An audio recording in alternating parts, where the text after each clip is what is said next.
Menabung atau asuransi? Nah, ini pertanyaan sepanjang masa nih. Pasti dari dulu banyak orang yang udah nanya-nanya, bagusnya gimana ya? Nabung atau asuransi? Memang dua ini pilihannya yang paling konservatif sih.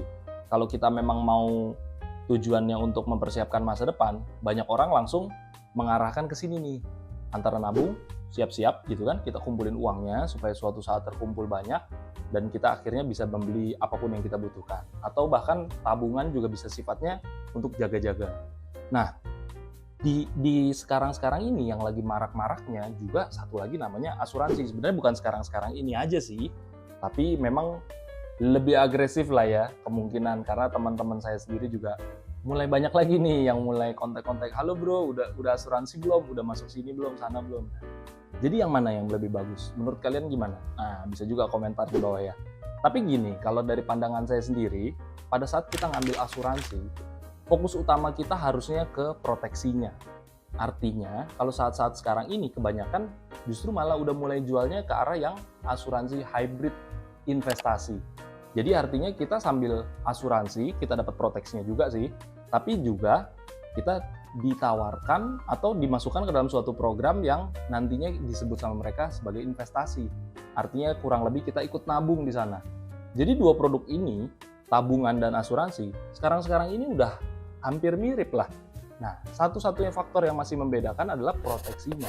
Kalau kalian memang ngambil asuransi, artinya kedepankanlah faktor ini, proteksinya. Jadi jangan ambil asuransi untuk investasi, jangan ambil asuransi untuk menabung. Kalau kalian mau menabung gimana? Tabungan harus punya, tetap tabungan harus punya. Tapi tujuannya untuk apa?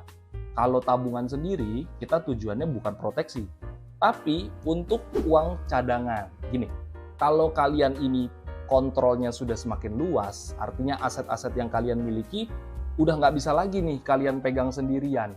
Nah, di saat itulah kalian mulai butuh namanya asuransi. Karena resiko kalian semakin lama semakin lebar. Dan itu bukan sekedar resiko lagi, tapi ketidakpastian. Beda nih, bahasa Inggrisnya uncertainty sama risk. Ini lain. Kalau resiko, kalian bisa hitung. Kalian bisa pertimbangkan nih kemungkinannya berapa persen untuk ini terjadi. Artinya misalnya secara statistik, kecelakaan tuh berapa persen sih terjadinya? Kalian bisa lihat. Mungkin di Indonesia kecelakaan ternyata untuk kendaraan bermotor 2% per tahun, kurang lebih gitu kan. Nah, kalau uncertainty ini ketidakpastian.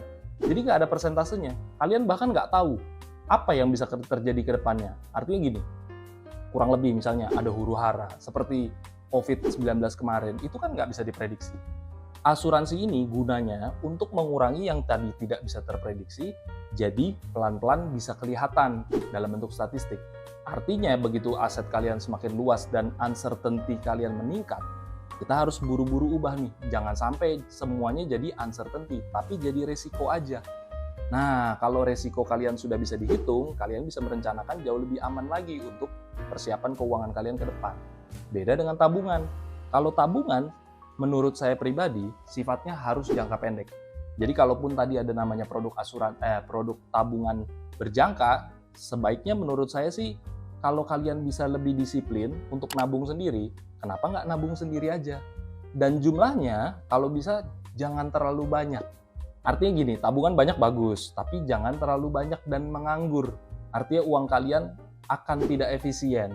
Opportunity cost kalian akan besar sekali kalau kalian anggurkan aja tuh uang di sana. Tapi terus dikemanain dong? Dan berapa jumlah yang ideal? Nah, kalau saya pribadi, saya akan cadangkan kurang lebih 3 bulan pengeluaran saya. Kenapa 3 bulan? Biasanya dalam waktu 3 bulan, kalau psikologi, kalian bisa baca sih macam-macam ya. Ada yang 21 hari bilangnya, ada juga yang sampai 250 hari. Tapi menurut saya pribadi, pengalaman kurang lebih 90 hari atau 3 bulan, itu waktu untuk membentuk kebiasaan baru. Jadi kalau misalnya kalian apes nih, keluar kerjaan, atau bisnis kalian lesu, kalian sempat nih berbenah, dan kalian punya cadangan uang, supaya pengeluaran kalian 3 bulan ke depan itu masih ke cover. Sambil kalian hemat-hemat, kalian masih bisa cari strategi lain nih. Kalian nggak langsung under pressure untuk ngelakuin hal-hal yang ujung-ujungnya malah merugikan. Nah, itulah gunanya tabungan. Selisihnya gimana? Kalau kalian punya uang lebih, kalian mulai bisa belajar investasi. Di luar tadi, kalau memang aset kalian sudah besar, kalian bisa ambil asuransi sedikit, sisanya ke investasi. Nah, tapi investasi kemana? ini yang agak-agak susah lagi. Karena investasi nggak bisa sembarangan. Kalau kalian mau belajar untuk investasi, kalian harus belajar di tempat yang tepat. Tempat yang tepat kayak gimana sih? Nah, saya sendiri belajar dari 2 buku ini nih. Ini buku yang paling saya suka nih. Memang belajarnya tebal sekali ya, karena ini aja setebal ini loh. Dan ini satu lagi setebal ini. Pengarangnya sama, namanya Benjamin Graham. Kalau yang ini dia bareng sama David Dodd. Nah, 2 ini ngajarin kita lebih banyak untuk investasi. Terus gimana nih kalau investasi, bisa kasih bocoran sedikit nggak? Gini, karena resiko untuk berinvestasi itu tinggi, saya sendiri nggak bisa nih kalau kasihnya setengah-setengah. Ada bagusnya kalian beli 2 buku ini. Satu bukunya namanya Intelligent Investor, satu lagi Security Analysis. Atau yang paling pertama, paling dasar mungkin yang ini dulu. Ini bagus, benar-benar bagus. Saya nggak dapat promo apa-apa, artinya saya nggak disponsorin dari dia. Tapi ini buku beneran bagus. Jadi kalau kalian mau belajar investasi, kalian perlu kesini. Artinya pengeluaran kalian yang tadinya mungkin untuk awal-awal ini kalian masih struggle, kalian pikir mau buat tabung atau buat ke arah ngambil premi asuransi. Nah, sebaiknya kalau menurut saya daripada dialokasikan ke sana, mendingan kalian belajar untuk diinvestasikan ke kecerdasan finansial dulu. Pelan-pelan dari situ, nanti pelan-pelan kalian mulai bisa kumpulin uang, mulai banyak. Mungkin kalian bisa cicil emas. Nah, mulai banyak lagi mungkin kalian baru mulai bisa beli properti. Lebih banyak lagi pelan-pelan, plus kalian sudah makin cerdas secara keuangan, kalian mulai bisa ngambil saham. Pelan-pelan, lama-lama saham kalian makin besar. Dan di saat aset-aset kalian sudah di luar kontrol, pelan-pelan juga kalian bisa ngambil asuransi. Terus kalau kesehatan gimana? Kan bisa aja kita belum sampai pelan-pelan yang tadi itu terlalu pelan, ujung-ujungnya kita sakit duluan. Nah, kita hidup di Indonesia. Saat-saat ini saat-saat paling menyenangkan. Kenapa? Udah ada BPJS. 2 lagi, BPJS Kesehatan, BPJS Ketenagakerjaan. Ini enak loh teman-teman. Di Indonesia bagus loh teman-teman. Ada apa-apa kalian ditanggung BPJS. Jadi sebenarnya urgensinya untuk asuransi kesehatan tuh perlu nggak sih? Nah, ini dia.